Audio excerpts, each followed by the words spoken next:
Hey everybody, let's talk a little bit about line. This is what they call a super braid, and a super braid is a line that has absolutely no stretch to it at all. And this is a monofilament, which has a lot of stretch to it. So you're asking, when do I use this? When do I use that? I'm gonna tell you that. What you wanna do if you're casting a lot of baits and they're casting them a long distance, what you want to do is you want to use a super braid like this one. What I'm going to do is I'm going to pull this out of here. And again, a super braid is a line that has absolutely no stretch to it at all. And I'll show you that. Now look at this. There is no stretch there at all. This is a great line if you're trying to achieve a long distance. If you want to cast your bait a long ways, you definitely want to use a super braid. The other part you want to do, the other reason you want to use a super braid, let's say you're jigging or you're fishing in really heavy current or really deep water. Again, heavy current, the super braid is going to cut that current because it's so thin and there's no stretch to it. And the other part, if you're fishing super deep, again, you don't have all that line out there, so when you're getting bit or you know it's on bottom, there's no stretch there to it at all.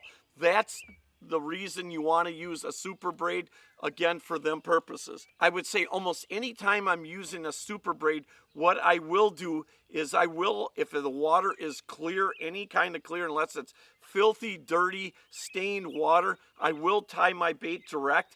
But most of the time on a super braid like this, because it's not transparent, what I will do is I will tie a mono leader in there, typically a fluorocarbon. And when you're asking me what is fluorocarbon?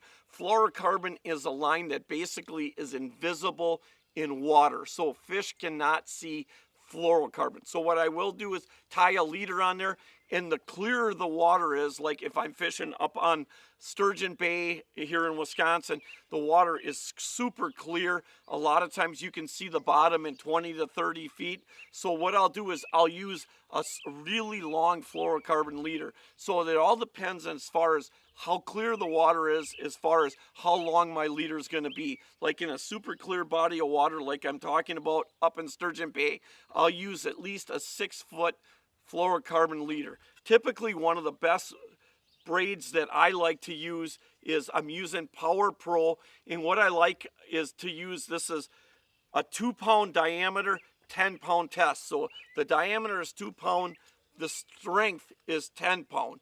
This is an 8-pound test monofilament. Now you'll see on this, look at the stretch that's on there. Lots of stretch. Where this comes in real handy is if I'm dragging jigs and I'm letting the fish load up on it where it doesn't have that direct tension to it. And the other part is that mono works really good for. It's really a friendly line. If you do get it tangled, it's not as expensive that if you got to cut some off. When you start talking about super braids, it'll typically cost you about $20 to spool up any reel. Monofilament, again, is a great thing to use if you're fishing shallow or if you're fishing really just clear bodies of water.